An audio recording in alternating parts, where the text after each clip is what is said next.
cómo funciona cada uno, o porque la verdad es que yo también he vivido esto, ¿no? Y la verdad es que los doctores no saben explicar.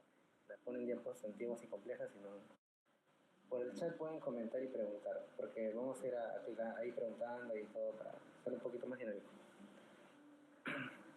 Entonces quería consultarles si les han explicado cómo funciona.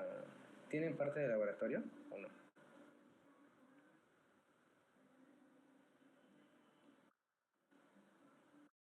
Ah, sí tienen. Ya, genial. Ya, bueno, vamos a tratar de hacerlo bastante rápido. He encontrado unos videos muy buenos que les pueden ayudar a entender, porque he visto que han puesto en algunas diapositivas fotos bastante complejas que quizá no se entienden por sí solas, ¿no? Entonces, bueno, en la primera parte solo son datos. Vamos a empezar a hablar de la microscopía inicialmente.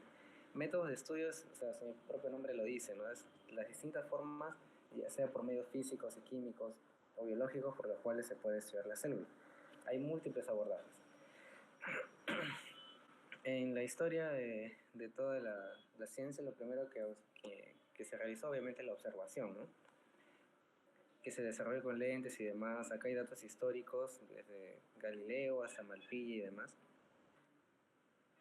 que en la historia hay muchos lentes que se desarrollaron, inicialmente los de Leeuwenhoek y demás. Entonces, esos datos los pueden estudiar aparte. Ahora, hay dos tipos de microscopía importantes actualmente: la microscopía de luz y la microscopía electrónica. Entonces ahí están los tipos en general. Acá les han puesto varios, ¿no? No todos, pero varios. Pero bueno, entonces acá inicia primero con la microscopía de luz, que es la microscopía óptica, es la más antigua, comparando con la electrónica, ¿no? Que es más o menos del siglo XX. Entonces acá ustedes ya conocen, me imagino que me dicen que sí tienen laboratorio, entonces han visto un microscopio, conocen las partes. He visto que creo que en su práctica les han puesto indicar las partes del microscopio y cómo manejarlo. Imagino que en esa parte ya tienen cierta destreza.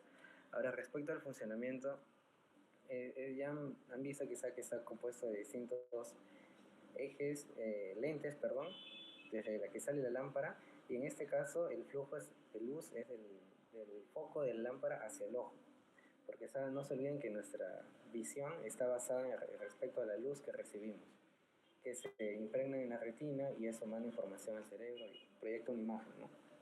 Entonces es de la lámpara hacia los ojos. Pasa por distintos lentes, ya sea cóncavos o convexos, en los cuales se dispersa la luz o se focaliza más, o convergen. Divergen y convergen, y en ese juego de diversión y convergencia llega hacia que se proyecta una imagen en el ojo, ¿no? Obviamente acá tiene la limitante de que son lentes, ¿no? Y se está trabajando con luz. Sin embargo, esto se desarrolló bastante. Y ahora acá he visto que les han puesto una fórmula. Ahora, eh, quizá como aún tienen tiempo, pueden preguntarle a su docente porque esta fórmula está al revés.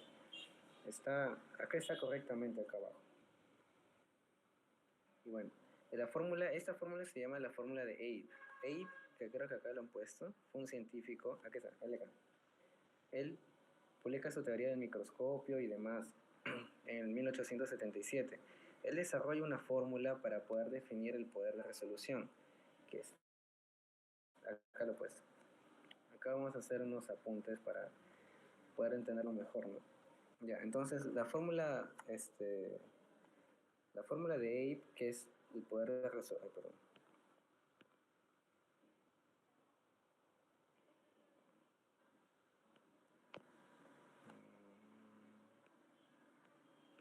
Este es, ya, perdón. Me he confundido de lápiz. Ya, la fórmula de Abe es esta de acá. 0.61 por la longitud de onda entre n por el seno del ángulo alfa. Ese es el ángulo alfa, el ángulo de acá. Este de acá. Perdón. Este es el ángulo alfa. Entonces, esa es la fórmula de qué es el poder de resolución. Acá había visto que ustedes le habían puesto la fórmula al revés. Es arriba 0.61. Acá en la siguiente diapositiva sí la han puesto bien, porque K es 0.61 por la longitud de onda entre AN. AN es N por el seno de... AN es esto de acá.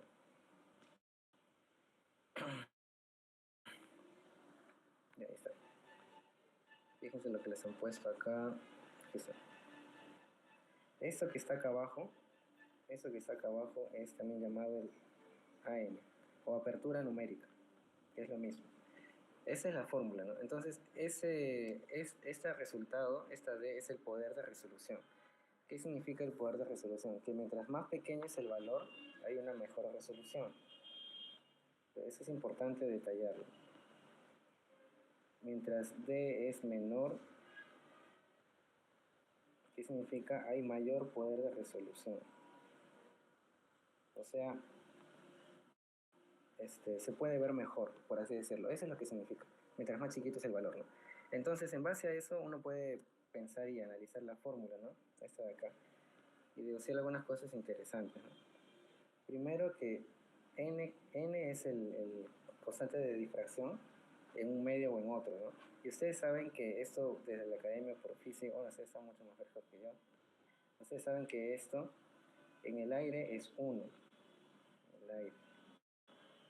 Y en aceite es 1.5, que es la constante de difracción. Ahora, alfa es este ángulo de acá, fíjense. Acá tenemos dos escenarios. Ese es el objetivo, ¿no? El objetivo, y esa es la placa donde está la muestra. Entonces, fíjense, acá está a una cierta distancia, acá está más cercano. Obviamente el ángulo alfa va a aumentar conforme yo acerque el objetivo. Entonces, ¿qué significa esto? ¿Cómo variará el seno, no? El seno, teóricamente, el máximo valor del seno sería cuando alfa sea 90, ¿no? Que es lo máximo, que sería ya prácticamente que el objetivo está chocando con la placa. Y en este caso, ¿cuánto sería? 1, ¿no? Sería lo máximo, lo máximo. Ahora, si hacemos el n, seno de 90, y n está en aceite, que es 1.5, significa 1.5 por 1 sería 1.5. Entonces, esto que estaba acá es la apertura numérica. Entonces, teóricamente la apertura numérica es el máximo valor 1.5. Pero el ángulo de alfa no puede llegar a ser 90. Entonces, ese es su límite máximo. Pero eso es para que entiendan. Entonces, ¿qué significa si n es 1.5? Si n es 1.5 significa que ese valor, todo este n es alto, ¿no? Si este es alto, como está con la d, ¿cómo sería? Inversamente proporcional, ¿no? Entonces, si mientras n y todo esto sea más alto, la d va a ser más chiquita. Entonces, ¿y qué significaba la d chiquita? No se olviden, de toda esta fórmula, esto es lo más importante. La d más chiquita significa, o sea, la resolución, este resultado más chiquito significa que tiene mayor poder de resolución. Eso es lo que significa. Entonces, por eso, de repente ustedes pueden entender, ahora sí, que cuando usan el objetivo de 10x, de 20 o de 50, no necesitan poner aceite. Y cuando utilizan el objetivo de 100x, ahí sí ponen un aceite. No sé si quizás les han permitido usar el de 100x, pero cuando se utiliza el objetivo máximo de 100x, se pone aceite.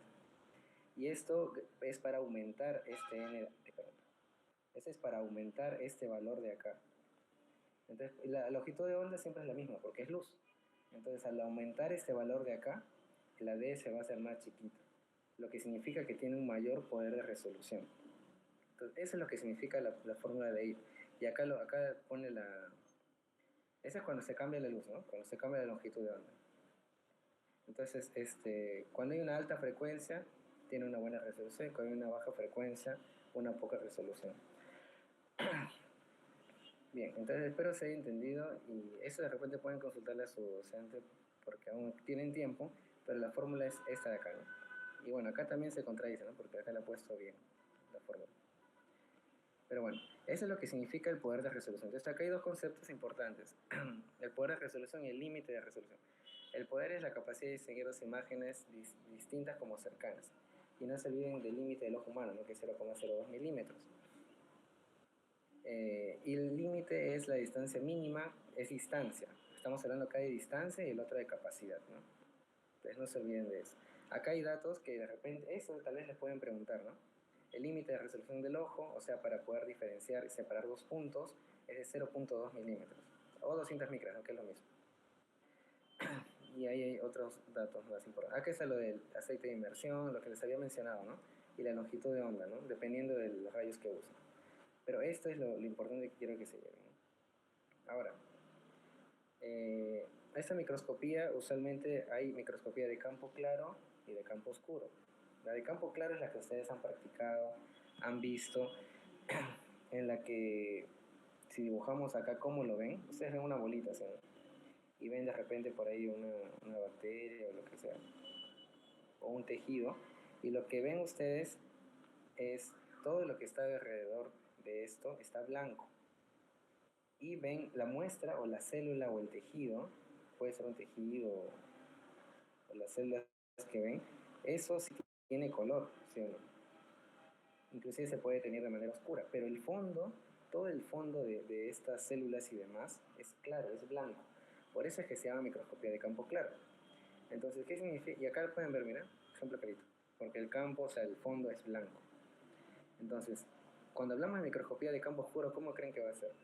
El fondo va a ser oscuro, como ver el espacio, ¿no? De repente pueden hacer esa analogía bastante clara. Entonces, la clave acá es entender cómo se logra eso, ¿no? Ya han visto y estoy seguro que conocen cómo funciona esto de acá, que simplemente la luz pasa los lentes, pasa la muestra dispersa la luz, un lente que está acá arribita lo ayuda a converger la luz para que no se escape y la lleva hacia el ojo. Sin embargo, ¿qué es lo que sucede en este... Ahí ¿dónde estás? Acá está. En este microscopio para que me bote esto, ¿no? Si se dan cuenta ustedes que dirán, no pasa luz, pero entonces ¿cómo veo la muestra? Entonces vamos a ver eso de acá. Este de acá es la microscopía de campo oscuro. Acá está cómo está estructurado, ¿no? Fíjense. Acá está la luz, que es muy similar a la microscopía normal que ustedes conocen. La única diferencia es que acá va a tener un disco opaco. O sea, entre la luz, ustedes tienen su microscopio, saben dónde está el foquito de la luz que está casi en la base. Va a haber un disco como una bolita que va a evitar que la luz pase por el centro del condensador. Y la luz va a ir por afuera. Va a ir por afuera y va a llegar a la muestra. Y la luz que pase lo que llega a la muestra, que toca la muestra, como supongamos esta célula de acá, que toca la muestra, esa sí va a pasar. Sin embargo, la luz que no toca la muestra, que toca a la zona externa, se va a dispersar y no va a llegar al objetivo. Acá, como dice, solamente la luz reflejada por el espécimen va a ser capturada por el objetivo. ¿Y eso gracias a qué? A este disco opaco, ¿no? Entonces acá la principal diferencia es esta de acá. Ay, perdón. Ese disco que se pone en el lente opaco, ¿no? Y lo vamos a ver acá rápido. Ah, ya. Entonces, esa es la microscopía de campo oscuro. Ahora, que he visto que le han puesto otra microscopía, que es la microscopía de contraste de fase, ¿no? Quizá con el nombre pueden identificarlo, contraste de fase. Y acá les han puesto, ¿no? Que sirve para ver, a ver qué les he puesto, células vivas, cuando, ahí está, ya, lo que sucede es que hay células, hay estructuras que a veces son transparentes, son bastante claras. Entonces en la microscopía normal no se ve mucho la diferencia entre el campo blanco, en el campo blanco y esa parte que es súper transparente, ¿no? No hay mucha diferencia.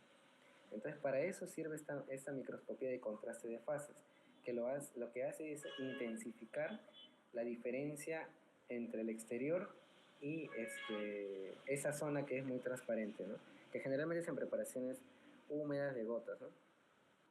Acá dice, cuya absorción de luz es tan pequeña que la imagen no presenta diferencias entre luminosidad entre sus elementos, ¿no?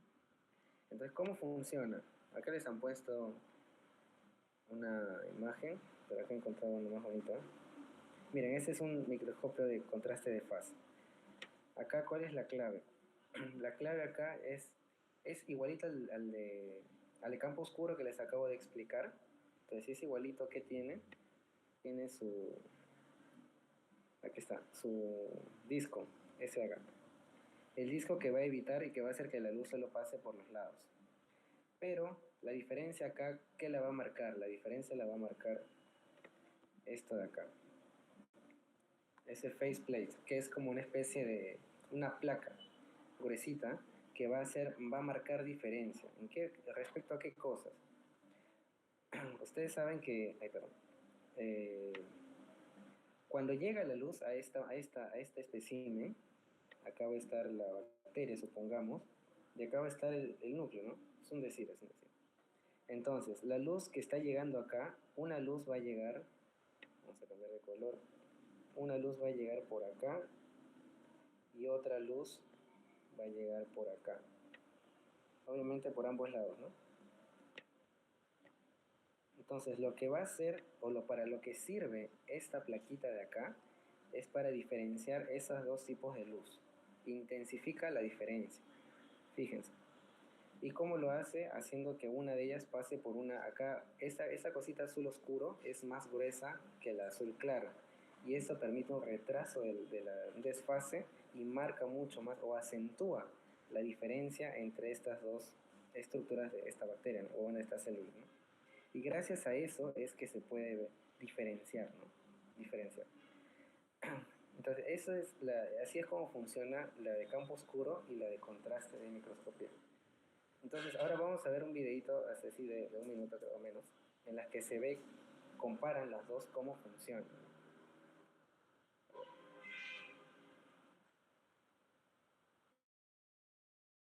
Les voy a devolver para poder explicar. Esta de ahí les voy a pasar los links después porque este perfil está muy bueno. Ya fíjense, de campo oscuro, ya, ahí hay un detector que es un lentes para magnificar. Tienen el anillo, fíjense. Esto de acá el orden está al revés, nada más, no se vayan a marear. La luz está arriba y el ojo va a estar abajo. Entonces no se olviden que la luz, y ahí tiene su filtro, ¿no? El disco que les había mencionado. Fíjense cómo está, tiene como un disco adentro negro que no deja pasar la luz. Entonces fíjense cómo va a funcionar. Miren, la luz sale, se bloquea por el disco y de ahí llega a la muestra, ¿no? Ahorita van a poner la muestra, todavía no ponen la muestra. Fíjense, ponen la muestra. Ese es el de campo oscuro. Entonces, miren esta diferencia. Miren, esa es la de campo oscuro, estamos hablando. Campo oscuro, la primera que les puse. La que se ve todo oscurito como el espacio. Entonces, fíjense acá. La luz amarilla que sale, la luz que va a llegar a la vista, acá abajo, que sería el ojo, que se ve acá, es solamente la luz que está atravesando el espécimen, ¿no? Solamente la luz que está atravesando el espécimen. La luz que no atraviesa el espécimen, que está a los exteriores, se dispersa y se pierde. Y por eso es que se ve oscuro todo el contorno, ¿no? El fondo. Y ahí se puede ver.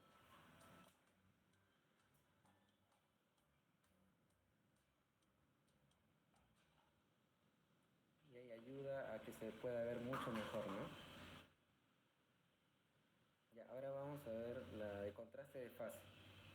Ese es para ayudar a ver las estructuras que son muy transparentes, ¿no? Y que no se pueden ver. Entonces, fíjense, acá es lo mismo, igualito el disco, pero ahorita van a ver la diferencia, que era la placa, ¿no? Mira, ponen la muestra, y ya, se sigue viendo como el de... Pero miren, fíjense ahí, esto es una placa de fase, que lo que va a hacer es diferenciar estas dos longitudes de onda que les había dicho. Fíjense, acá se puede ver mucho mejor. Esta luz amarillo claro pasa por la placa, tiene dos grosores, un grosor delgadito acá y una parte más gruesa. Entonces, gracias a esto, es de que va a permitir diferenciar la luz de este lado que va a pasar más rápido con esta de acá, ¿no? Y gracias a eso se va a poder diferenciar o acentuar, exagerar, por así decirlo, las características de esas estructuras que son muy transparentes, que no se pueden ver, ¿no? Crea un contraste de fase, como su nombre lo dice. Ya, entonces, me avisan si tienen alguna duda o si quieren que repita alguna parte, ¿no? Normal. Ya, entonces esa es la parte de campo oscuro que ya hemos visto. Ahora vamos a ver qué más les han puesto acá. Ah, ya, el microscopio de polarización. Esa de polarización también es muy interesante, ¿no? Bueno, por acá la verdad es que no se entiende mucho de lo que han puesto. Ya, eso mejor se los explico acá. El microscopio de polarización o sea, se basa en la longitud de onda de la luz. Una manera rápida de explicarlo quizá es que cuando la luz sale se bota en distintas longitudes de onda, ¿no? En distinta orientación, ya sea en el eje X, Y o Z. Entonces, una rendija o unas lentes polarizantes no son más que lentes o que estructuras que van a dejar pasar solamente una orientación de longitud de onda. O sea, solamente la luz que pasa en este plano va a pasar echadita, por así decirlo. Solamente la longitud de onda que pasa echadita va a pasar. La longitud de onda que está pasando vertical no pasa, se atora. Eso es lo que significa. Les vamos a ver acá directamente en el video se ve muy bien cómo funciona. Se ponen dos lentes polarímetros, como van a ver ahorita. Bueno, benditos comerciales. Ya, a ver, fíjense. Está compuesto de un detector de lentes y filtros polarizantes, que es lo que le había mencionado. Ese es lo normal, ¿no? El óptico. Ahora miren lo que van a poner. Eso es lo que me refiero con lentes polarizantes, con filtros polarizantes. La luz llega acá en orientaciones, de longitudes de onda en distintas orientaciones. Y este es un filtro que solo va a dejar pasar un tipo de orientación, nada más. Y se ponen dos. ¿Para qué? Para controlar lo que pasa. ¿Y cómo lo controla? Fíjense. ¿Qué pasa si yo cambio la orientación? Miren, o sea, yo dejo acá que pasa una longitud en este plano, solamente hay longitud en este plano así, vertical por así decirlo, y yo giro el filtro de abajo, en horizontal. O sea, lo giro 90 grados, ¿no? Entonces no va a pasar ningún rayo, pues, ¿no? Porque yo solo estoy dejando que pase de esta forma y lo bloqueo, entonces evito, ¿no? Cuando son perpendiculares no pasa nada. Sin embargo, cuando uno pone una muestra, que ahorita la van a poner, miren, van a poner la muestra, esta muestra, esta es ya sea una estructura, un cristal o algún tipo de tejido o lo que sea, hay ciertas estructuras que tienen la característica de polarizar a la luz, o de le llega una luz de una longitud de onda y luego de chocar con ese cristal o estructura, parte la luz en dos longitudes de onda. Eso se llama birrefringencia, que es algo muy importante y de hecho es para lo que sirve este tipo de microscopía polarizante. Que no se olviden, ¿qué es el nombre? Birrefringencia. Birrefringencia. Entonces, esa es una característica fisicoquímica, por así decirlo, de algunos minerales, de estructuras que existen en la naturaleza, ¿no? Que aquí les voy a explicar una aplicación directamente en medicina. Que tienen esta característica, ¿no? Entonces, fíjense, les llega una luz de onda y está en 90 grados, ¿no? O sea, si el espécimen no le hiciera nada a esta longitud de onda, pasaría lo que pasó hace un rato. O sea, no pasaría nada, ¿no? Pero este espécimen lo parte en dos tipos, ¿no? Y justo uno de ellos encaja, o bueno, los dos en este caso, ¿no? Y puede pasar. Entonces esto me va a decir que, ya, este se va a ver de un color, obviamente esa longitud de onda me bota un color. Entonces yo sé si lo veo azul o verde, lo que sea, entonces sé que este espécimen es birrefringente y disocia la luz. Fíjense. Ahora, sin embargo, esta disociación de la luz, que la parte, es debido más o menos a una estructura química espacial, ¿no? Determinada. Entonces, ¿qué pasa si yo giro la molécula? Fíjense, ahorita va a girar la molécula, si me equivoco, y va a cambiar esta disposición. Miren, ahí está girando la molécula. Eso cambia cuando giro yo la molécula, cuando la muevo, cambia, porque es, por así decirlo, que una estructura química, un mineral tiene una estructura determinada, ¿no? Como una construcción, como una casa, ¿no? Entonces, si yo ilumino la casa de un lado, me va a dar una sombra A, por ejemplo. Pero si yo la ilumino por otro lado, me va a dar otra sombra. Más o menos con eso de repente lo pueden entender mucho mejor.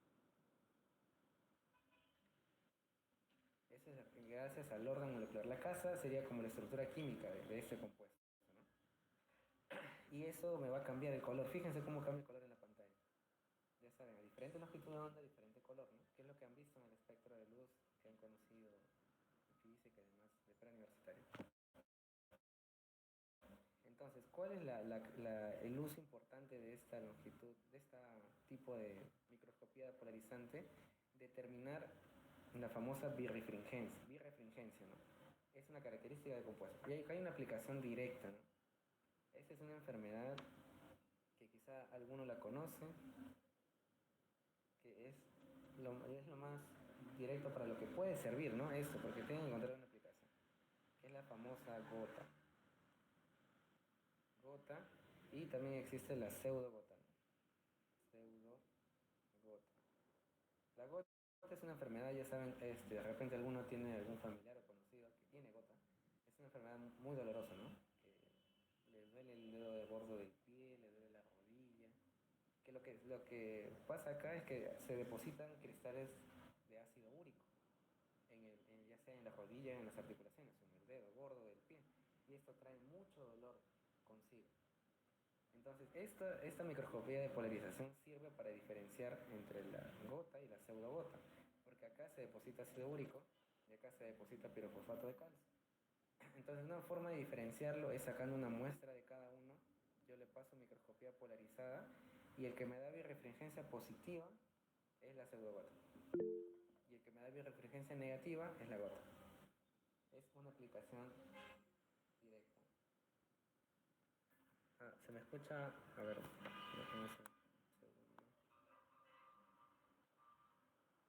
¿se escucha abajo? ¿Se sigue escuchando abajo? O de repente solo el compañero. A ver si no cambio de micro.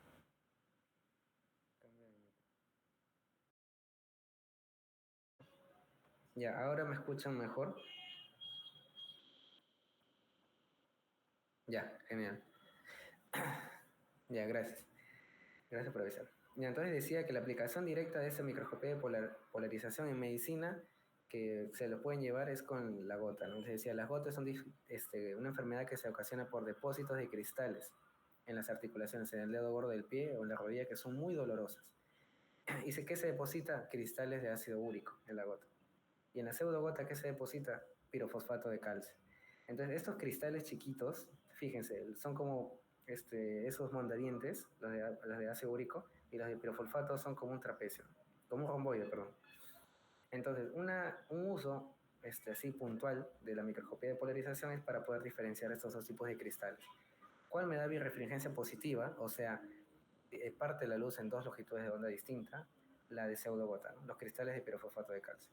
Se lo dejo para que de repente les ayude a fijar ese concepto, ¿no? Ya saben cómo funciona, han visto el videito, lo máximo esos videitos, de verdad. Ya, acá está lo mismo, solo que de otra forma, ¿no? Ahora, acá también les han puesto la microscopía de fluorescencia, ¿no? Entonces, y mira, la verdad es que sí, acostúmbrense a esto, chicos, porque conforme vayan avanzando, las diapositivas siempre en la universidad son no tan buenas, por no decir otra cosa. Pero bueno, siempre deben buscar recursos y aprender de otros lados. Ya, entonces para hablar de microscopía de fluorescencia, primero debemos conocer qué es la fluorescencia, ¿no? La fluorescencia es un fenómeno físico-químico también, que fue descrito hace muchos años, y se llama fluorescencia porque fue descrito en un mineral que contiene flúor, que no me acuerdo, bueno, no me acuerdo cómo se llama exactamente, pero tiene flúor. Entonces se observó ese cambio de luz y demás, y se le puso fluorescencia, este fenómeno. Pero esto no se basa nada más en un concepto que ustedes han visto en química, en la de excitación, de orbitales o electrones excitados. Ustedes han visto eso y estoy seguro que lo recuerdan, quizá más que yo, que pasaba para el estado y para cuando hay hibridación, ¿no? Para que un átomo tenga orbitales hibridizados, necesita subir su nivel de energía. Entonces, esos electrones que estaban ahí en la última capa recibían energía externa, ya sea ultravioleta y demás, y el electrón se excitaba. Eso significaba que subía a un nivel más de energía, ¿no? Y en algunos casos ahí se formaban los SP, SP2, SP3, etc. Pero la cosa es que acá es el mismo fenómeno, que igualito, esas moléculas que tienen electrones reciben ya sea luz ultravioleta o luz gamma, y estos electrones suben a un nivel de energía. Pero ¿cuál es la diferencia acá? La diferencia acá es que vamos a hablar de moléculas aromáticas, de moléculas que tienen, por así decirlo, un flujo continuo de electrones. Ustedes conocen quizá qué es la resonancia. La resonancia es como un flujo de electrones. Moléculas aromáticas generalmente son resonantes. ¿Dónde está la bolita? Ya bueno. Resonancia es... ¿eh? Resonancia es estos electrones de acá, que se pueden mover libremente, ¿no? ¿Cuáles son moléculas aromáticas? El benceno, el tolueno y demás, ustedes lo conocen. Pero la resonancia no significa que estos dos electrones que están acá, del enlace doble, ¿no? Con estos dos, si bien esta es una notación química, esto en el mundo real, mundo químico real, no están así, fijos acá, fijos acá, fijos acá, sino significa que están dando vueltas entre ellos. Se pasa para acá, se pasa para acá, de tal forma de que el enlace entre carbono y carbono no es un enlace simple ni doble, sino es un enlace 1.5, por así decirlo, enlace 1,5, porque están rotando continuamente, de tal manera que estos 1, 2, 3, 4, 5, 6 electrones del enlace doble están dando vuelta. Entonces, ¿qué es lo que pasa cuando viene esto de la excitación? Que uno de los electrones recibe la energía y pasa a un nivel mayor de excitación. Entonces, ese electrón se va a mover por todo el sistema, por todo el sistema. Y gracias a eso es de que se va a ocasionar una luz, dependiendo del grado de energía y de la molécula. Acá hay muchas moléculas.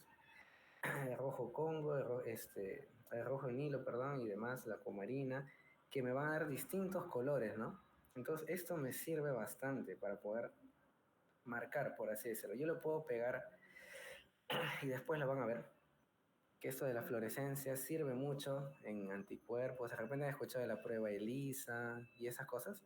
Ya, varias de esos usan fluorescencia, que sirve como una especie de marcador, ¿no? Ustedes pueden pegar estas moléculas a un anticuerpo tal vez, y ese anticuerpo lo pegan, yo qué sé, a la bacteria de la tuberculosis, o a la ¿cómo se llama? Al AC2, que no sé si han leído en el COVID, el receptor de entrada era el AC2, ¿no? El, la enzima convertidora de angiotensina en el receptor. Entonces pueden, a un anticuerpo, quieren detectar, o sea, quieren ubicar esa molécula de AC2, esa proteína. Entonces lo que hacen, cogen un anticuerpo, le pegan una de estas moléculas, la verde supongamos, le pegan la verde, a la colita del anticuerpo, entonces el anticuerpo va directamente al AC2. Entonces, pegan al AC2 y después ¿qué hacen?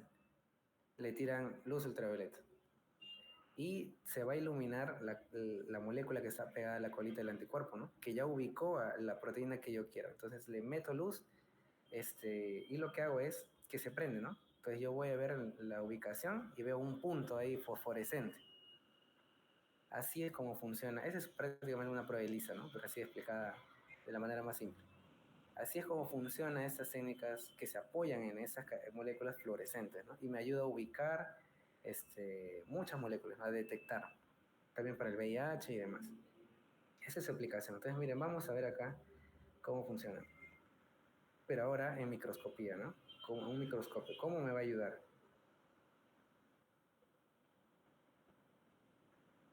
Ah, verdad. Y también existe la confocal. Ah, bueno, ahí lo vamos a ver.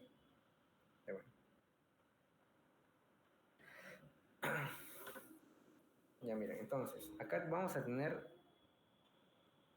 tres estructuras. Esperen, que avance, ya. Antes que llegue la luz, acá ya salió la luz. Acá está la luz y el ojo va a estar acá arriba. Y la molécula va a estar acá abajo. Entonces, fíjense, ¿qué es lo que va a pasar acá? Vamos a aprovechar la fluorescencia. Se va a colocar acá fluoróforos. O sea, son como que vidrios o filtros que tienen impregnada una sustancia que tiene una molécula fluorófora. Entonces, ¿qué significa eso? Acá tiene una molécula fluorófora color azul. De las moléculas que le mostré, la de color azulito está acá pegada. Entonces, lo que va a hacer cuando pasa la luz es que va a excitar esta molécula y va a salir luz azul. nada más. Acá tiene un espejo que va a ayudar a dirigir esta luz hacia abajo y después se va a reflejar, ¿no? Y va a llegar acá al ojo que está acá arriba y se va a ver en la pantalla, ¿no? Entonces fíjense lo que va a pasar. Miren, miren, miren. ¿Qué ha pasado ahí? Este vidrio que les había dicho tiene esa molécula fluorófora, entonces solamente va a salir la luz azul y va a llegar a la molécula, a lo que yo estoy viendo, ¿no? Lo que yo estoy viendo en el microscopio. Entonces se va a iluminar de color azul. Sin embargo, lo que yo quiero analizar, por eso se llama microscopio por fluorescencia, yo quiero analizar los fluoróforos de la molécula, ¿no? De la molécula que contiene. De repente quiero descubrir si es una de las moléculas que botaba luz verde, entonces yo llevo esto y esta se pone verde, ¿no? Entonces, y esa luz verde que yo he logrado identificar por esa molécula que estaba ahí pegada, va a ser reflejada y la voy a poder ver. Así de simple, ¿no? Se puede ver directamente. Y así es como funciona el microscopio fluorescente, ¿no? Ahora, existe otro tipo de fluoroscopía que, a ver, ¿qué me van a hacer? Ah, se había retrocedido. Ya, existe otro tipo de fluoroscopía que también les han puesto en su diapositiva que se llama la fluoroscopía confocal, que lo que hace no es nada más que intensificar. Miren, se van a poner, la diferencia acá es que se pone como un filtro acá, que va a intensificar la llegada de la luz y la va a hacer como que solamente en puntitos. Y eso se va a mover como un escáner, ese filtro, y va a botar luz, ¿no? Bueno, por aquí está. Entonces fíjense, fíjense, miren, miren el dibujito a la derecha. Ese punto de luz, ese microscopio de que llegó con luz, se va a empezar a mover, a mover, a mover, a mover, a mover, como un escáner. Y me va a reconstruir la molécula en 2D, ¿no? Y hay diferentes alturas también, de arriba a abajo. Entonces prácticamente me puede botar la molécula súper detallada, ¿no? Esa es la famosa confocal, que se le pone un filtro además, ¿no? Que acá se las han puesto. Fíjense, acá les han puesto microscopio de fluorescencia, que es el que ya vimos, y acá le han puesto la microscopía confocal, que es para ver como que ya en más profundidad y demás. Que es similar a la... Entonces, miren, miren, acá es lo mismo que les he puesto en el dibujito. Ese es el filtro de excitación, el espejo dicroico que ya lo vimos, y hay el filtro de barrera, ¿no? Acá es el de la luz azul que le dije, y el verde y demás. Es igualito, solo que con un video. Ya, entonces ahí es la microscopía confocal. Ahí también está detallado, pero ya saben para qué funciona, es para verlo con mucho más detalle. Entonces, ahora, una vez termina esto, se pasa a la microscopía este, de láser la verdad es que no se usa mucho. De ahí, lo que sí es muy importante, el láser se puede usar con la confocal para detallar más, pero ya es mucho, mucho detalle. Lo que sí es muy importante es la microscopía electrónica. Ahora, esto, como les había dicho, es la más actual, por así decirlo, o sea, después de la de luz. Entonces la pregunta es, ¿por qué se pasó a la microscopía electrónica? ¿Por qué la óptica no era suficiente? Entonces ahí viene a tallar los problemas de la microscopía óptica. Que lo que pasa es que cuando tenemos acá la luz, acá tenemos el lente, cuando mandamos un haz de luz, el haz de luz, este, acá mejor, acá lo pueden ver, cuando está el haz de luz, llega y pasa la muestra, así mejor, vamos a dibujarlos en, aquí está la muestra, y acá llega el haz de luz, cuando pasa la muestra, esta luz se disipa, se dispersa. Entonces, ustedes han visto que en esto, en la microscopía óptica, se tienen que poner lentes, ¿no? Lentes para que ayuden a converger este haz de luz, para que traten de coger todos los haces y los redireccionan, para que no se pierdan. Sin embargo, siempre en la microscopía óptica hay haces que se pierden, y esto ocasiona que no se vea la luz bien. ¿No se ve la pantalla? Okay. No, pero sí la veo. Qué raro. ¿No se ve? Porque yo sé de dos dispositivos y de otro sí lo veo. Sí se ve, ¿no? Ah, quizás es su señal. Ya bueno, mencionaba el problema de la microscopía óptica es que cuando la muestra que estamos viendo dispersa la luz. Dispersa la luz y luego tenemos que usar lentes y lentes y lentes para converger la luz y poderla llevar a que la podamos ver, ¿no? Al ojo. Sin embargo, siempre nunca se puede coger todos esos haces que se dispersan y se pierden. Entonces, gracias a una fórmula que ustedes estoy seguro que la conocen, que es esta de acá,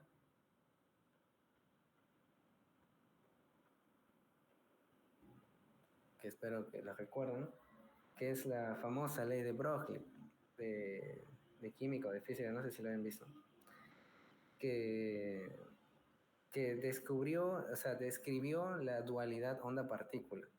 Ese descubrimiento en inicios del siglo XX fue un descubrimiento clave, porque, porque nunca se había concebido que la luz podría ser también una partícula, ni viceversa, ni que las partículas, ya sea electrón, neutrón o protón, lo que sea, también pueden comportarse como ondas. Entonces, acá, ¿cuál era el problema? Que el fotón tenía muy baja masa y se comportaba más como partícula, y como onda, perdón, y como onda se dispersaba demasiado. Entonces no había forma de coger todos los haces para tener una resolución adecuada. Entonces se puso y se comparó al electrón, ¿no? Entonces se hizo una comparación muy interesante. Y se pensó, la masa del electrón es mayor o menor que la masa del protón. Pregunto. Perdón, que el fotón. Jeje, fotón. Entonces se pensó eso. ¿Cuál masa es mayor? Obviamente la masa del fotón es mucho mayor, ¿no? Ay, perdón, la masa del electrón. La masa del electrón es mucho mayor que el fotón. Entonces, si la masa del electrón es mucho mayor, la longitud de onda, porque no se olviden que esta es la constante de Planck, esa es la velocidad de la luz, bueno, la velocidad de ellos. Esto me trae como consecuencia que la longitud de onda del electrón sea mucho menor que la longitud de onda del fotón. O sea, por así decirlo, va a ser menos onda y va a ser más partícula. Y eso que me trae como consecuencia que la longitud sea mucho menor que la del fotón, que la difracción que va a tener, esa dispersión de la luz, va a ser mucho menor que la difracción del fotón. Por tanto, ¿qué va a pasar? Cuando yo coge electrones y haga lo mismo que estaba haciendo acá arriba, exactamente lo mismo, fíjense, los electrones ya no se van a dispersar tanto como lo hacían los fotones, debido a que se comporta más como partícula que como onda. En cambio, el fotón se comporta más como onda que como partícula, por así decirlo, ¿no? Y esto qué va a permitir de que lleguen más fotones electrones, perdón, y determinen una imagen con mucha mejor calidad, mucha mejor calidad. Entonces, esto fue la idea inicial, ¿no? Que se hizo. ¿Y quién lo hizo?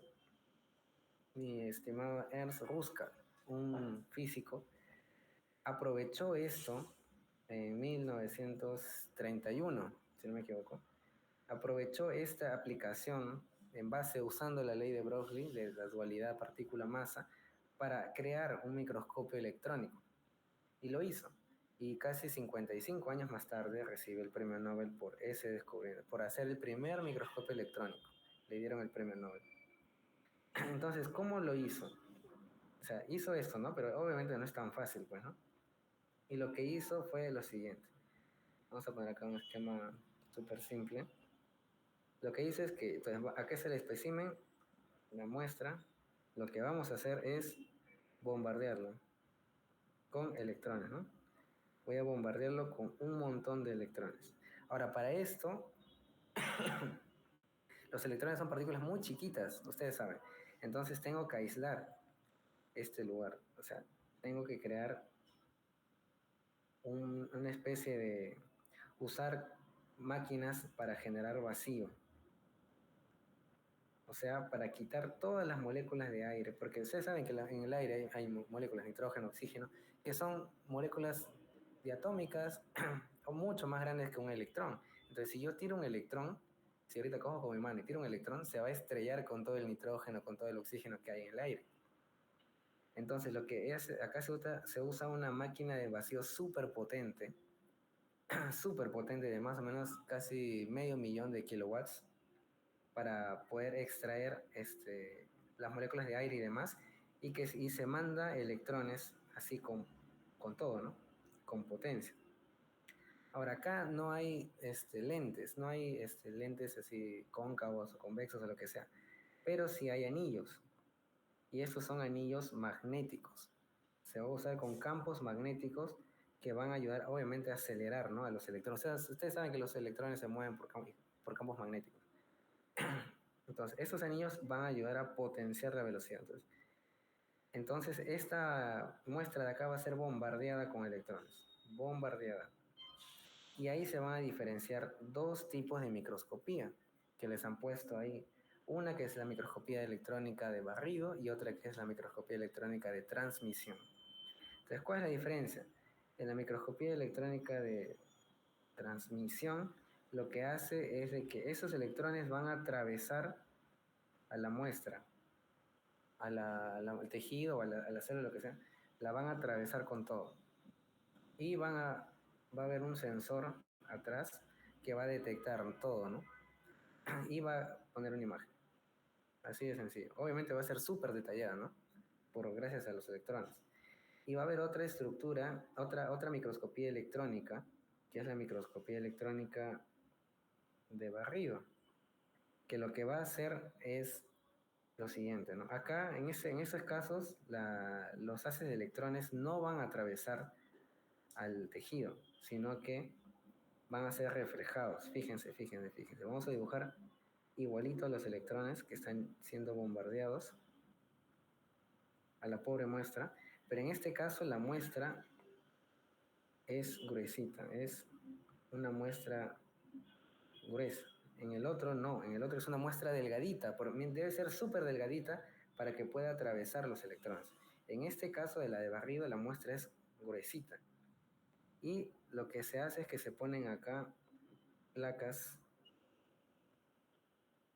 de metales, ya sea puede ser de platino, de oro, lo que sea. Y lo que se va a hacer es que se va a medir los electrones reflejados. O sea, esto llega y va a botar electrones, va a botar otros electrones.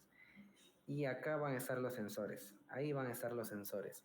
Entonces prácticamente, y tiene que ser gruesita para que aguante, ¿no?, todo el bombardeo que le van a tirar de electrones. Entonces este reflejo que va a ser capturado en estos sensores de acá me va a dar una imagen solamente de la superficie, ¿no?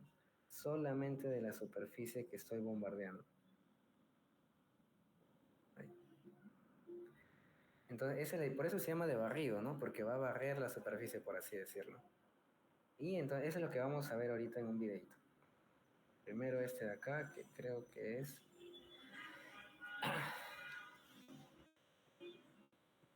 debe ser el de transmisión. Sí, el de transmisión. Fíjense. Es lo mismo que les he explicado. Ahí tiene los magnetos, los campos magnéticos, y arriba la fuente de electrones. Entonces, bota los electrones. Ahí se pone la muestra. Fíjense los electrones como salen, son acelerados violentamente y van a atravesar la muestra. Y miren, ahí se puede ver lo que toda la muestra, ¿no?, delgadita. Fíjense, ese es el de transmisión.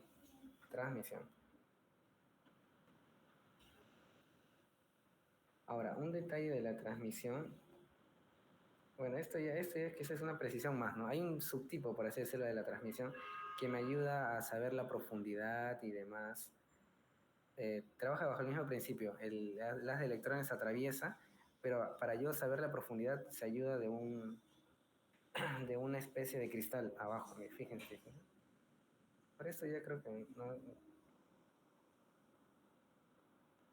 Esto, fíjense, pone como una especie de prisma abajo.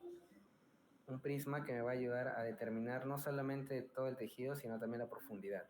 La profundidad. Gracias a un prisma. Pero bueno, ya vieron cómo es la de transmisión. Ahora vamos a ver la que es de barrido.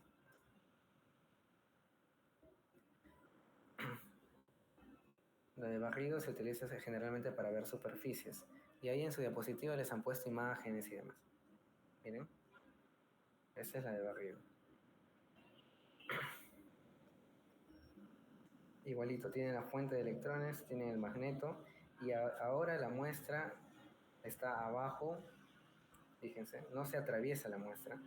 Los electrones pasan, son acelerados por el magneto, llegan a la superficie de la muestra que es gruesita y son reflejados. Fíjense, son reflejados y eso es lo que se ve, ¿no? Ahí se va moviendo para hacer con detalle lo que es la superficie de la muestra. Es como una especie, como un análisis topográfico, ¿no? De la superficie.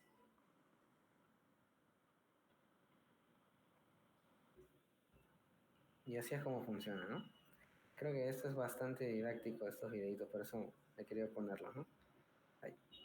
Y bueno, acá les puse esto de diferencias, ¿no? Que es lo mismo que les he mencionado, que acá en la transmisión la muestra es perforada, por así decirlo, por los electrones, acá no. Y acá es la posición del esto lo pueden ver después, ¿no? Bueno, son detalles nada más. Y ya, entonces, ahora vamos a proseguir con sus diapositivas. Ya vimos la de polarización, ya vimos la de fluorescencia, la confocal también, no se olviden que es para más profundo. Y nos quedamos en la parte de microscopía electrónica. Ya entienden el por qué, ya saben por qué se hizo, ¿no? Que a inicio de los años 20, justo acá dice, ¿no? Tiene una longitud 100.000 veces más pequeña que la luz. Y gracias a eso, acá es prácticamente lo mismo, ¿no? Pero creo que ahora de repente lo pueden entender un poco mejor. Ya está en el 31, Ernst Ruska, de Alemania, creó, ¿no? El primer microscopio magnético, electrónico, perdón. Y ahí lo pueden ver. El microscopio electrónico, para que sepan más o menos una analogía cómo se ve, significa que nosotros de acá podamos ver un partido de tenis de mesa en la luna y nosotros podamos ver la pelotita, cómo se mueve, para que entiendan más o menos la potencia que tiene un microscopio electrónico. De acá se podría ver la pelotita de ping pong de un partido que se está jugando en la luna, más o menos. Y bueno, acá hay más del microscopio electrónico que ya les he explicado. Eso es como se acelera. Y fíjense las imágenes que bota, ¿no? Quizá lo han visto antes, pero es una imagen ya pues súper detallada, increíble, la verdad. Fíjense. Ese es el de transmisión. Perdón, este de acá arriba es el de transmisión y ese es el de barrido, ¿no? El de barrido súper detallado. Y bueno, la difracción de rayos X, acá se les han puesto solo dos diapositivas súper puntuales, que ese es ya súper profundo, ¿no? Es antiguo, que tiene un gran poder de penetración, generalmente, se utilizan bastante en medicina como aplicación, ¿no? Los rayos X de tórax, de abdomen y demás, para poder diferenciar generalmente estructuras ya sean óseas, líquidas, viscosas y demás, ¿no? Para eso sirve principalmente. Sin embargo, no se olviden la utilidad originaria, por así decirlo, que tuvo y la importancia que tiene, ¿no? Porque gracias a eso se pudo determinar por Martin Franklin la estructura hizo la difracción de rayos X del ADN y después de eso, posterior a ello, gracias a esa información, Watson y Crick llegan a la doble hélice, ¿no? Que son lo más importante de los rayos X y demás. Y ahí así es como trabajan y demás. Ya, ahora de acá he visto que les han puesto histología citoquímica e histoquímica. ¿Cómo se trabaja? En sí, acá, con el mismo nombre, ustedes quizá pueden entender que se analiza tejido, ¿no? Y citoquímica con células, ¿no? Y no es más que nada que esto suele hacerse a veces, inclusive durante una cirugía. que a veces no se sabe qué tipo de tumor tiene, o sea, si se quiere sacar todo. Recuerdo que una vez, hace poco, estaba en ginecobstetricia en San Bartolomé, justo se hizo una cirugía por una sospecha de cáncer de ovario y no se sabía el tipo, ¿no? Entonces se tenía que sacar una muestra ahí en la cirugía e inmediatamente tenía que llevarse a histología para poder hacer esto de acá, justo esto de acá. Una biopsia este, fría, una biopsia fría en los criótomos y ultracriótomos. Que lo que se hace es que se congela rápidamente ese trozo de tejido y se parte en laminitas delgaditas, así como parten la jamonada, algo así se parte ese trocito de parte de tumor, se parte con eso. Acá pueden ver, se congela y de ahí con el ultracriótomo se parte, se pone así como en rendijitas y de ahí se analiza, ¿no? Al microscopio.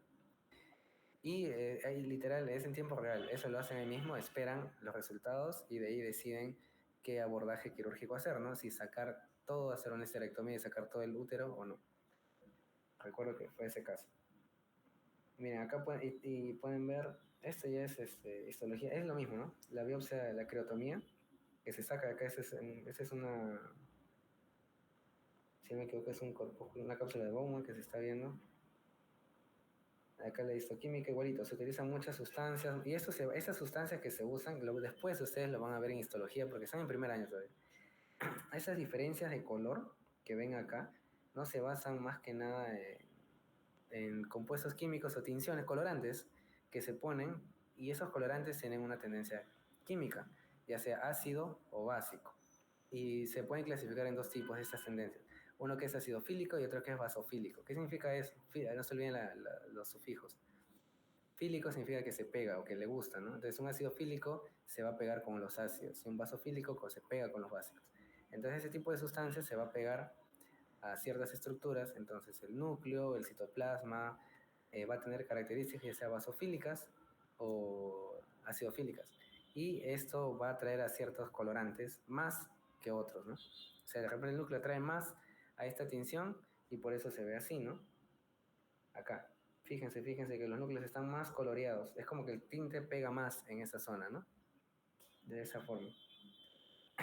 Ese es, acá simplemente histoquímica enzimática, o sea, echan colorantes y demás, pero que sería el azul de tetrasol y un colorante, pero se apoyan de enzimas, como el NADPH y demás, o sea, se apoyan de enzimas y esas enzimas lo que causan es oxidación o reducción. Y eso me va a causar distintas características de la atención, diferenciarlo, ¿no? Que pueden ver acá, hay una enzima que se llama la NAD-diaforasa, que lo que hace es, se asocia encima del óxido nítrico, ¿no? Entonces, al ser el colorante y yo sé que hay esta actividad, me va a cambiar el colorante y va a hacer que se pegue más a las zonas donde está la enzima, ¿no? A diferencia de lo demás. Es una utilidad, ¿no? ¿Qué es esto? La inmunohistoquímica. Ya, igual, así como hay esta enzimática, en este caso es a proteína, ¿no? Como la desmina, que es una proteína muscular, que después lo van a conocer, y tumorales, ¿no? Que detecta anticuerpos y demás. Y acá van a ver el uso de los anticuerpos. Ustedes han visto que, eh, a ver, durante el COVID, sí, que creo que durante el COVID se utilizó también algunos, aparte de los antibióticos y demás, uno que otro por ahí anticuerpo monoclonal. Los anticuerpos son, ustedes saben, las inmunoglobulinas, ya saben los tipos, la A, la M, la G, etcétera. Pero en este caso son muy específicos. Saben que tienen una zona súper específica, que es la cadena ligera y la cadena pesada, ¿no? Entonces, esa cadena ligera, los extremos de esa cadena, de esos epítopes, son muy específicos, demasiado. Entonces se puede crear distintos anticuerpos para detectar cualquier proteína que tú quieras. Entonces se edita y se crea y se pone y se va a pegar a lo que tú quieras, ¿no? Y acá son claros ejemplos. Y esto se puede usar para histología, ¿no? Y en citoquímica, a ver, de manera general, fraccionamiento, ya. Citoquímica no es más que nada, es una rama de la biología que va a describir características celulares, ya sea de células en general o de componentes, ¿no? De partes de la célula, ¿no? Entonces, para esto se apoyan de todo esto, que de repente les parece raro, después lo van a ver conforme vaya avanzando con la carrera, pero no es más que son proteínas de la superficie de la célula. Ese CD30, CD45 son como proteínas específicas que están en la membrana, arribita, ¿no? Entonces, ustedes saben el glucocálix, o sea, la membrana celular, nosotros tenemos células eucariotas, es una especie de... es súper complejo, ¿no? Esa membrana tiene no solo proteínas, sino también tiene glucolípidos y demás. Tiene glicoproteínas en la superficie. Y cada célula es como, es un ambiente gigantesco, ¿no? La superficie de cada célula. Y es muy particular, única. Entonces, sin embargo, hay algunas que tienen cosas en común. Supongamos, por ejemplo, las células del corazón tienen una especie de superficie con alguna de estas moléculas, una glicoproteína en común, todas las células del corazón. La del cerebro, igualito. Las del pulmón, igualito. Entonces, una forma de diferenciarlas es darles anticuerpos contra glicoproteínas que me ayudan a diferenciar. Ah, no, esta es una célula del pulmón. Ah, no, esta es una célula del hígado. Y para eso sirve la citoquímica, para diferenciarla. Ahora, esa diferenciación que les estoy diciendo es por órganos. Sin embargo, yo también puedo diferenciar, por ejemplo, una célula de, a ver, ¿de qué les puedo poner? Del miocardio a una célula del endocardio. O una célula muscular de un tejido, de que una es fibra rápida, de conducción rápida, y otra es de conducción lenta. O sea, puede ser cada vez más específicos. Y también se puede utilizar que tiene una aplicación enorme en cáncer. En cáncer, las células cancerígenas que tienen, o sea, no son normales, desarrollan como que es un linaje nuevo, es algo que se puede ver claramente. Y tienen glicoproteínas distintas y a veces varias en común y tú puedes saber qué tipo de cáncer es viendo estas glicoproteínas, detectándolas. Entonces, para eso sirve la citoquímica. Hay muchas técnicas, acá creo que no les han puesto mucho. Fraccionamiento, bueno, eso es más antiguo. De las que están más usadas son la citometría de flujo, así se llama. Les dejo para que lo lean. Se llama así, citometría de flujo, que sirve para diferenciar ese tipo de células en base a esas glicoproteínas que les mencionaba, ¿no? Y con eso puedes saber, o eso ayuda al diagnóstico. Entonces, cuando tú tienes, por ejemplo, un familiar o un paciente que tiene cáncer, tú cómo dices que tienes cáncer, obviamente lo puedes hacer en base a cómo está, cómo realmente bajó mucho de peso, está hinchado, le ha salido nódulos en el cuello, lo que sea, y demás. Pero este abordaje citométrico, por así decirlo, ayuda mucho al diagnóstico y a especificar qué tipo de cáncer tiene y también para el tratamiento, inclusive para el seguimiento, ¿no?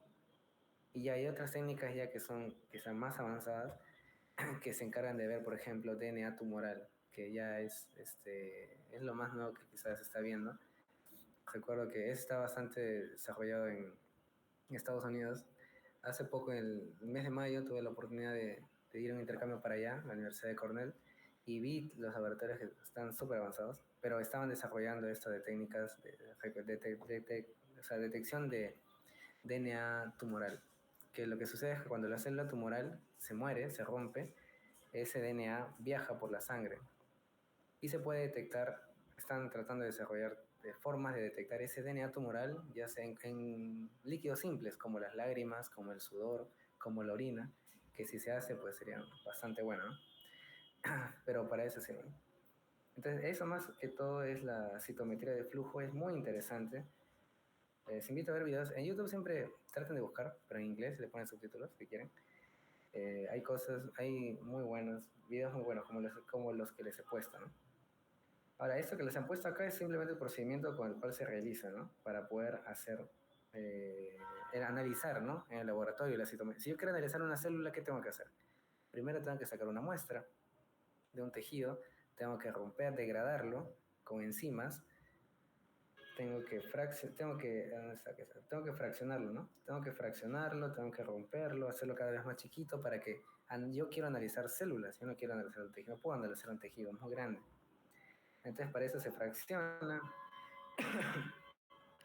Acá se usa métodos para homogenizar. centrífugas que simplemente lo que hacen es dar vuelta y dar vuelta a grandes velocidades y lo que hacen es precipitar usando la gravedad, pues, ¿no? Con propiedades de sedimentación. Y gracias a esto puedo diferenciar entre partes de una célula por gravedad. Y acá lo puedo, miren cómo lo separo. Partí la célula y por gravedad lo muevo tan rápido, tan fuerte, que hacen que caiga lo más pesado, ¿no? Los peroxisomas, la mitocondria por ahí, y algunos organelos se quedan arriba, ¿no? Y gracias a eso puedo diferenciar.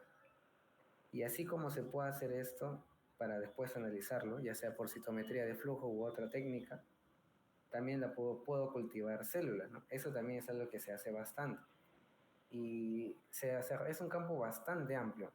¿Por qué? O sea, yo quiero analizar, supongamos, y así se empiezan a los estudios.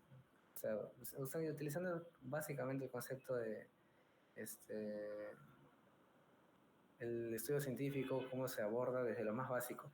Si yo quiero estudiar una enfermedad, o sea, tengo que replicarla, pues, ¿no? Obviamente no puedo replicar una enfermedad en personas sanas, ¿no? O sea, yo no puedo decir, ya voy a infectar voy a tener 30 voluntarios, les voy a contagiar de hepatitis C y voy a ver cómo funciona, ¿no? Antes, quizá en la antigüedad se hizo eso, los nazis lo hicieron mucho, pero actualmente obviamente no se va a hacer. Entonces, lo que se hace es, no puedo coger un humano, sin embargo puedo usar células.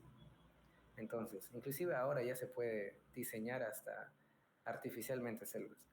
Pero lo que se hace acá es que esto de cultivos celulares es que se coge células madre o células pluripotenciales de algún tipo de tejido y se cultiva, así como una plantita, pero en este caso una célula, ¿no?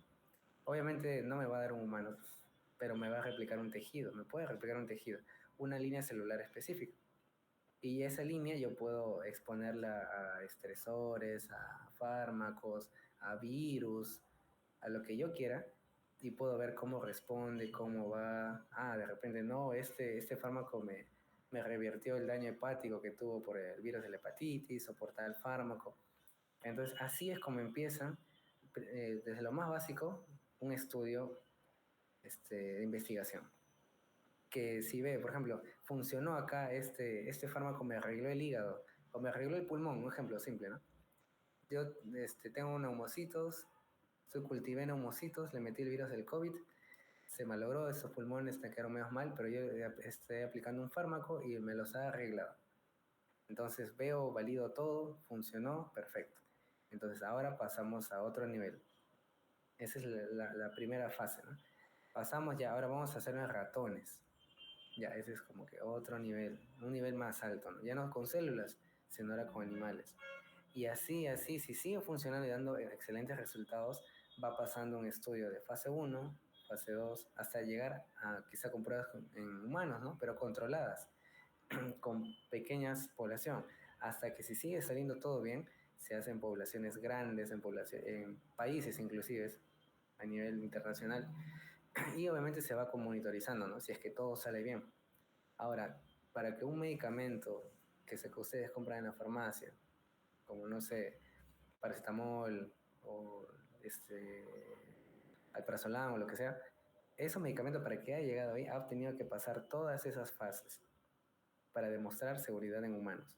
Entonces, para eso, esa es la importancia de los cultivos celulares, ¿no? De las técnicas in vitro, que hay varias, ¿no? Hay varias. Y bueno, si tienen alguna pregunta me pueden avisar, si no, con su delegado. Bueno chicos, espero que les haya servido, que no se hayan mareado mucho. Es muy interesante y espero les haya gustado. Si tienen alguna duda me avisan normal, ahorita, o con su delegado como prefieran.